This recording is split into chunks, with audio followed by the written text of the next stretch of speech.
محمد مفتاح باب رحمة الله عدد ما في علم الله صلاة وسلاما دائمين بدوام ملك الله ولا حول ولا قوة إلا بالله. أما بعد، حضرة المكرمين para habaib, wabil khusus Al-Habib Ali bin Abdul Rahman As-Segaf, semua para asatid, para tokoh masyarakat, wabil khusus yang hadir di malam hari ini, tanpa mengurangi rasa hormat tidak bisa menyebutkan nama satu persatu yang kami hormati dan kami ta'zimi, segenap para panitia dan tuan rumah yang kami hormati dan kami ta'zimi.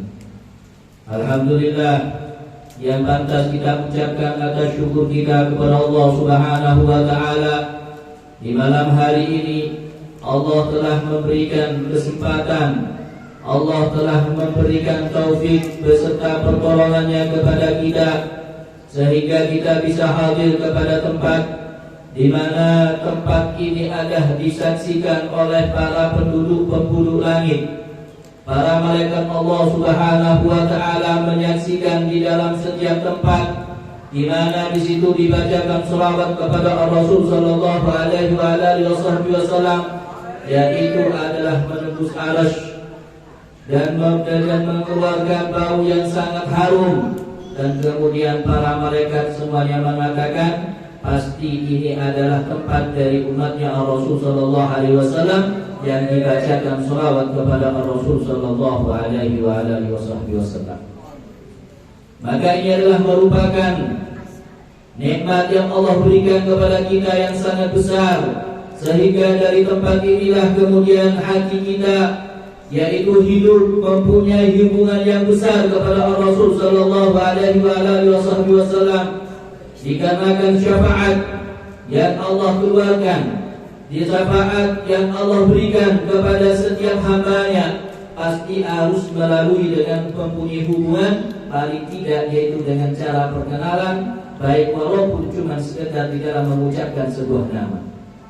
Sebuah nama yang diucapkan, maka itu cukup bagi kita untuk menjadi jalan untuk mendapatkan syafaat. Lebih-lebih yang kita ucapkan pada malam hari ini, yaitu menyanjung kepada Rasul sallallahu alaihi wasallam.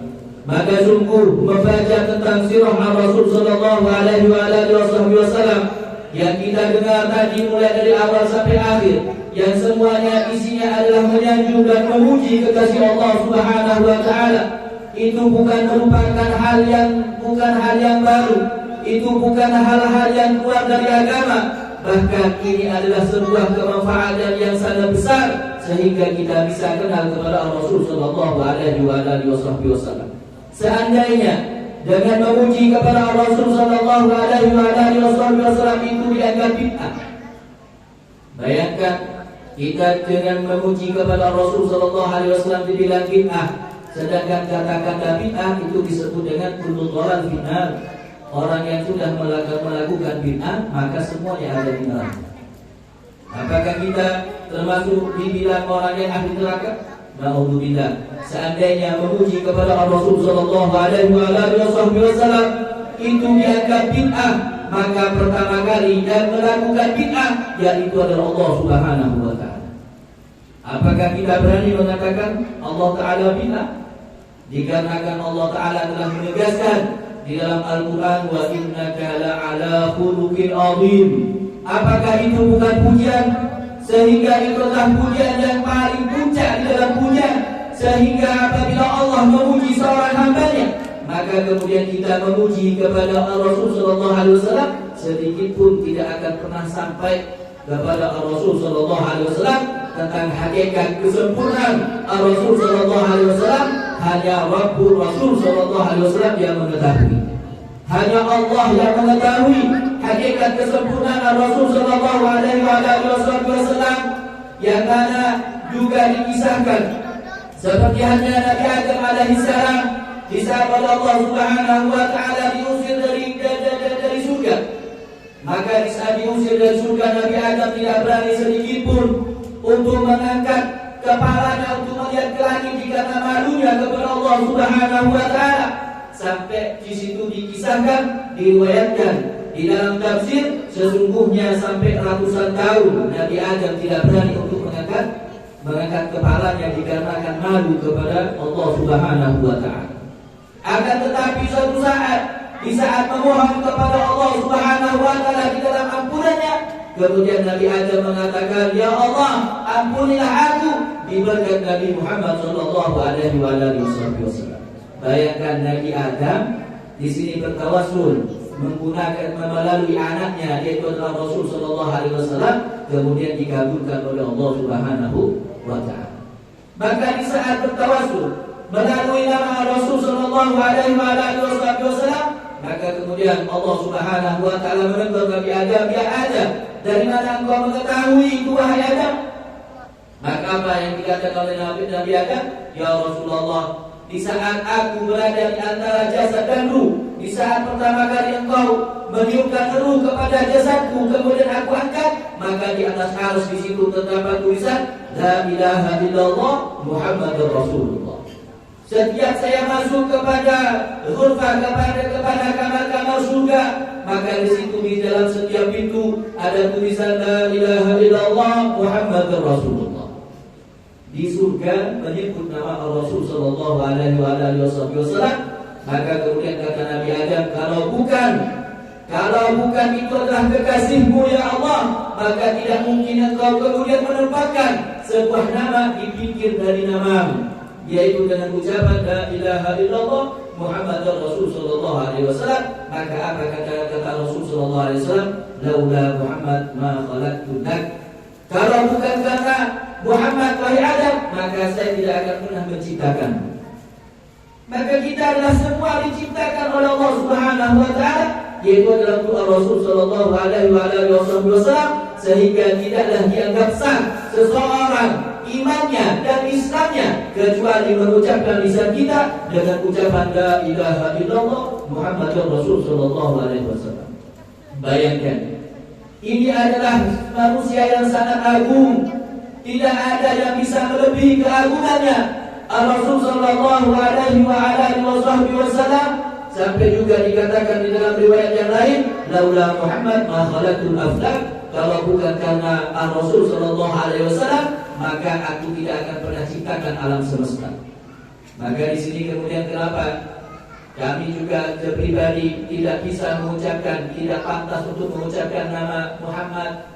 Maka di situ bagi kita hanya mengatakan nama dari Rasul sallallahu alaihi wasallam, maka bagi umatnya di situ hukumnya haram, melainkan disertai dengan kemuliaan seperti Nabi sallallahu alaihi wasallam, Muhammad sallallahu alaihi wasallam. Maka wajib bagi kita untuk memuliakan kepada Rasul sallallahu alaihi wasallam. Sehingga banyak pembahasan tentang hal ini di dalam kemuliaan yang dimiliki oleh Rasul sallallahu alaihi wasallam. Sampai sebuah di dalam hadis seperti malaikat Jibril ketika datang kepada Rasul sallallahu alaihi wasallam, itu setingkatan malaikat Jibril datang kepada Rasul sallallahu alaihi wasallam dengan menggunakan pakaian yang sangat bagus, dengan pakaian yang sangat putih, kemudian rambut yang sangat hitam. Sampai di dalam riwayat itu disebutkan tidak ada sedikit pun tanda bahwa orang yang datang kepada Rasul sallallahu alaihi wasallam yaitu adalah dengan kepergian yang sangat jauh. Siapa yang datang di sini adalah malaikat Jibril kepada Rasul sallallahu alaihi wasallam. Malaikat Jibril masih memuliakan kepada Rasul sallallahu alaihi wasallam, lebih-lebih kita sebagai umatnya yang mempunyai kemanfaatan yang besar karena Rasul sallallahu alaihi wasallam, kemudian kita tidak mau kenal kepada Rasul sallallahu alaihi wasallam. Kita mau ditinjau dari mananya Rasul sallallahu alaihi wasallam, agar tidak ada sedikit pun kekurangan yang dimiliki oleh Rasul sallallahu alaihi wasallam.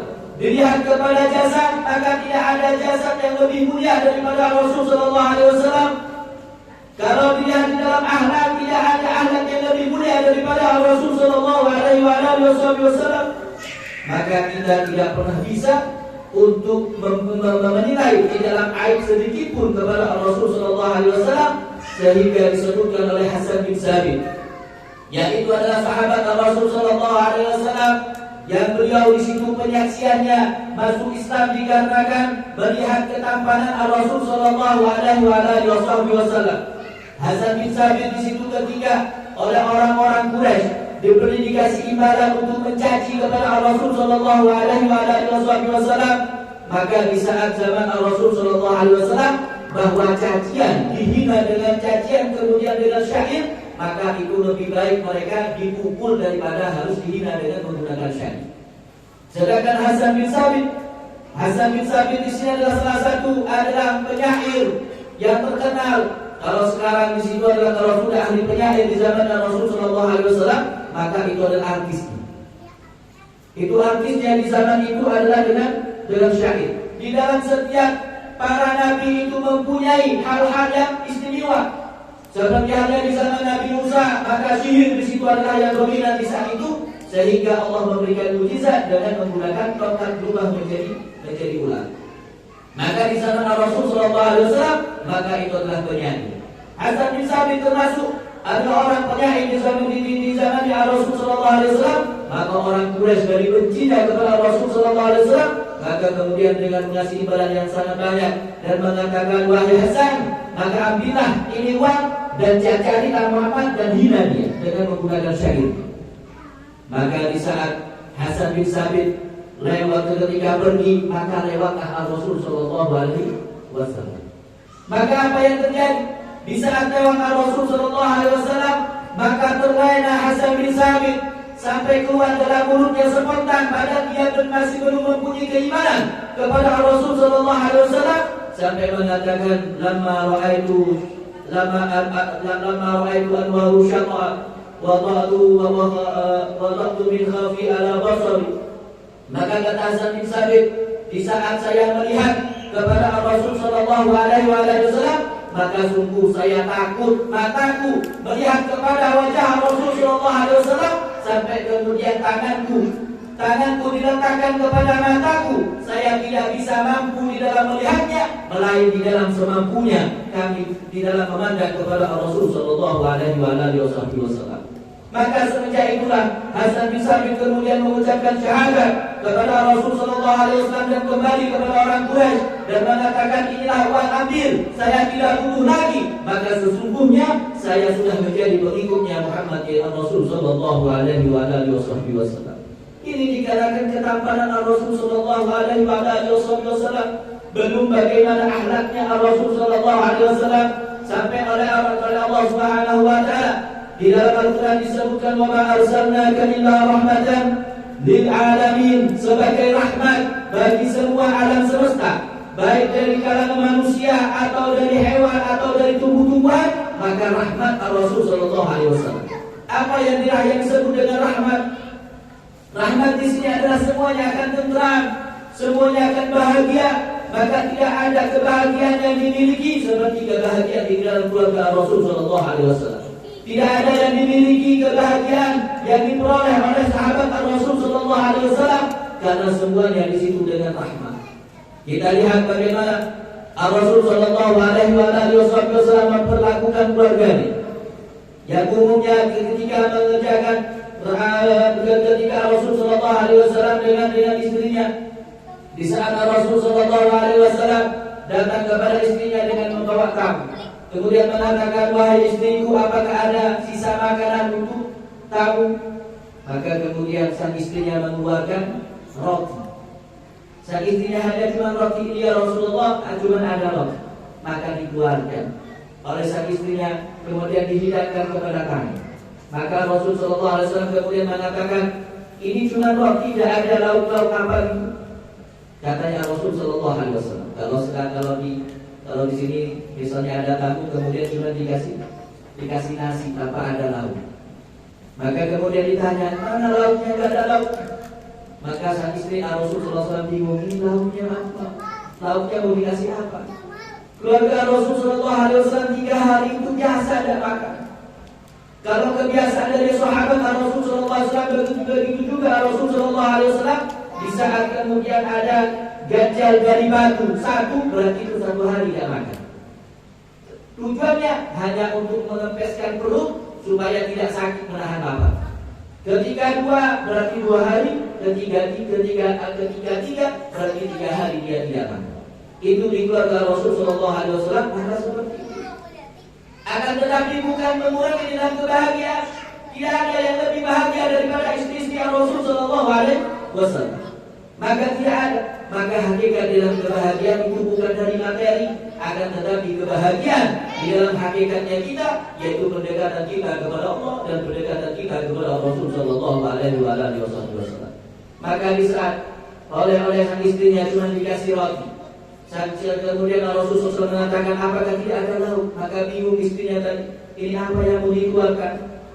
Yang mau dikeluarkan apa? Tidak ada. Buka kulkas, kalau dalam sekarang tidak ada apa-apa. Buka almari juga tidak ada apa-apa. Maka kemudian cuma ada cuka. Maka oleh sang istrinya kemudian dihaturkan kepada Rasulullah, adanya cuma cuka. Ya Rasulullah, cuma cuka. Bayangkan ini cuka kalau makan sama nasi, kira-kira rasanya kayak apa? Kira-kira dia makan cuka dengan roti dengan cuka, kira-kira rasanya bagaimana? Akan tetapi Rasul Shallallahu Alaihi Wasallam sama sekali untuk menghormat sang istrinya, supaya sang istrinya tidak kecewa, supaya tidak sakit hati sang istrinya. Kemudian apa kata Rasul Shallallahu Alaihi Wasallam? Afdalul idam al-khal. Sebaik-baik lauk yaitu adalah cuka. Sebaik lauk adalah cuka. Maka kemudian senang istrinya, ternyata Rasulullah suka terhadap cuka. Itu tiada lain, hanya ingin membahagiakan sang istrinya. Maka seperti itulah sifat Rasul Shallallahu Alaihi Wasallam kepada sang istrinya. Maka luar biasa sangat lembut Rasul Shallallahu Alaihi Wasallam. Maka juga bagaimana dengan sahabatnya sekarang? Kalau kepada sahabatnya Rasul SAW apakah dengan keadaan harus mengurus pedang? Bayangkan Rasul Shallallahu Alaihi Wasallam berada di Madinah yaitu sudah 10 tahun, dan peperangan Rasul Shallallahu Alaihi Wasallam itu sampai berapa kali. Akan tetapi sahabat tidak pernah merasakan di dalam kesedihan. Masih ada kesempatan di dalam bergurau. Kalau kita lihat bagaimana di dalam peperangan yang ada, seperti kalau kita lihat kepada peperangan dunia 2, betapa banyak orang ketika kita akan banyak dalam peperangan. Akan tetapi sahabat Rasul Shallallahu Alaihi Wasallam walaupun di dalam peperangan itu banyak dalam peperangan, akan tetapi kehidupan tidak tegang. Kehidupannya sangat tenang. Mereka sangat tenang bersama Rasul Shallallahu Alaihi Wasallam karena Rasul Shallallahu Alaihi Wasallam sangat lembut kepada sahabat-sahabatnya. Maka dikisahkan di saat ada seseorang ketika pulang dari peperangan. Kemudian Rasul Shallallahu Alaihi Wasallam menemukan salah satu sahabat ketika itu berada di pinggir kemahnya. Dia lagi menunggu untanya. Kemudian ketika duduk, maka dia ketika ada lewat seorang perempuan, maka satu sahabat itu langsung masuk ke dalam kemahnya dan dia langsung dandan. Dia langsung dandan, pakai sisir, kemudian keluar duduk dengan keadaan merasa tampan karena ada orang perempuan mau lewat. Maka dilihat oleh Rasul Shallallahu Alaihi Wasallam. Dilihat oleh Rasul Shallallahu Alaihi Wasallam di kejauhan, maka di saat dia dengan keadaan gayanya untuk mendapatkan perhatian sang perempuan, ketika menoleh ternyata Rasulullah sedang memperhatikan dirinya. Rasulullah sedang memperhatikan dia, kemudian dia merasa malu kepada Rasul Shallallahu Alaihi Wasallam. Akhirnya dia langsung loncat dan pura-pura dia ngambil tali unta dan mengikat. Dia mengatakan, "Ya Rasulullah, saya mengikat unta ya Rasulullah." Mengikat unta ya Rasulullah. Kata Rasulullah SAW, "Nah, mengikat unta. Ada jalan besar," kata Rasulullah SAW. "Engkau sekarang mengikat unta?" "Nah, ya Rasulullah." Maka sudah rombongan pulang. Maka sahabat ini dengan keadaan hatinya bingung. Maklumnya kepada Rasulullah SAW, Rasulullah kira-kira tahu tidak? Maka kemudian dia mendahului Rasulullah SAW. Mendahului Rasulullah SAW, maka oleh Rasulullah SAW dikejarnya, kemudian sampai berdempetan dengan Rasulullah SAW, dan Rasulullah mengatakan, ya bulan, jangan lupa engkau mengikat tali unta. Rasulullah SAW. Maka dengan keadaan itu memerah, sahabat itu merah hingga rata karena malunya kepada Rasulullah SAW, sampai dia itu menyebutkan, Semenjak itulah kemudian saya pukul otakku sehingga sampai duluan aku ke Madinah. Ketika sampai di Madinah, betapa malunya aku tidak pernah keluar rumah karena takut ketemu dengan Rasul Sallallahu Alaihi Wasallam. Kadang-kadang ketika aku kangen kepada Rasul Sallallahu Alaihi Wasallam, aku tidak bisa berbuat apa-apa, melainkan hanya cuma melihat dari jauhan betapa senangnya para sahabat bersama Rasul Sallallahu Alaihi Wasallam. Akan tetapi sahabat itu paling tidak bisa apabila dia tidak berjumpa dengan Rasul Sallallahu Alaihi Wasallam. Akhirnya dia mau datang ke Masjid Nabawi, ke masjid di Madinah, yaitu adalah dengan keadaan sepi. Akhirnya ketika waktu yang sepi, maka datanglah dia keluar dari rumahnya, kemudian dia sholat di masjid Rasul Sallallahu Alaihi Wasallam. Dia dengan khusyuknya ketika takbir, yaitu adalah dengan sholat, maka Rasulullah SAW bisa dia takbir Allahu Akbar, maka Rasulullah SAW keluar datang ke masjid.